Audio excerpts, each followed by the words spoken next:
Hi അസ്സലാമു അലൈക്കും, welcome back. അപ്പോൾ ഇന്ന് ഞാൻ വന്നിട്ടുള്ളത് മാങ്ങ ഇട്ടിട്ടുള്ളൊരു മീൻ മുളക് കറിയുമായിട്ടാണ്. നമുക്കൊരു പാത്രം അടുപ്പത്ത് വെച്ചിട്ട് ഒരു 2 ടേബിൾ സ്പൂൺ വെളിച്ചെണ്ണ ഒഴിക്കുക.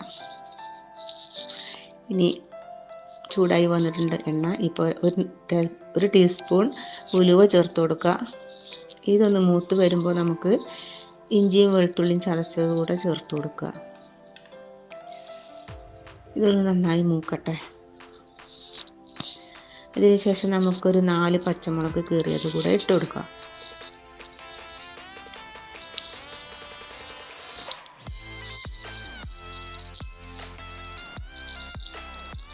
ഇനി ഇതിലേക്ക് 2 തക്കാളി കൂടെ ചേർത്ത് കൊടുക്കുക. എൻ്റെ ഈ ചാനൽ ആദ്യമായിട്ട് കാണുന്നവരാണെങ്കിൽ നിങ്ങൾക്ക് ഈ ചാനൽ ഇഷ്ടമായെങ്കിൽ ഒന്ന് ലൈക്ക് ചെയ്യാനും ഷെയർ ചെയ്യാനും സബ്സ്ക്രൈബ് ചെയ്യാനും മറക്കരുത്. അതിൻ്റെ തൊട്ടടുത്തുള്ള ബെല്ലൈക്കൺ കൂടെ ഒന്ന് പ്രസ് ചെയ്യുക. ഇനി ഇതിലേക്ക് ആവശ്യത്തിനുള്ള ഉപ്പും കൂടെ ചേർത്തിട്ട് ഒന്ന് മൂടി വെച്ചിട്ട് വേവിക്കുക.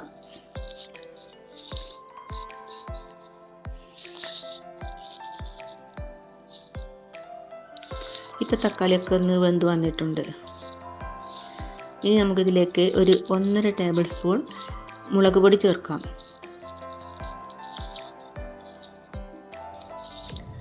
ഈ മുളക് പൊടിയുടെ പച്ചമണം ഒന്ന് മാറുന്നത് വരെ നമുക്കൊന്നും കൂടെ ഒന്ന് മൂടി വെച്ചിട്ട് വേവിക്കാം. ഇപ്പോൾ മുളക് പൊടിയുടെ പച്ചമണമൊക്കെ മാറി നന്നായിട്ട് വെന്ത് വന്നിട്ടുണ്ട് തക്കാളിയും. ഇനി അതിലേക്ക് നമുക്ക് മാങ്ങ ചേർക്കാം. ഞാനൊരു മീഡിയം മാങ്ങയാണ് എടുത്തിട്ടുള്ളത്. അത് മുഴുവൻ എടുത്തിട്ടില്ല, നല്ല പുളിയുള്ളതാണ്. അപ്പോൾ നിങ്ങളുടെ അടുത്തുള്ള മാങ്ങൻ്റെ പുളി അനുസരിച്ചിട്ട് ഇട്ട് കൊടുക്കാം. ഇനി 2 ഗ്ലാസ് വെള്ളം കൂടെ ചേർത്ത് കൊടുക്കുക.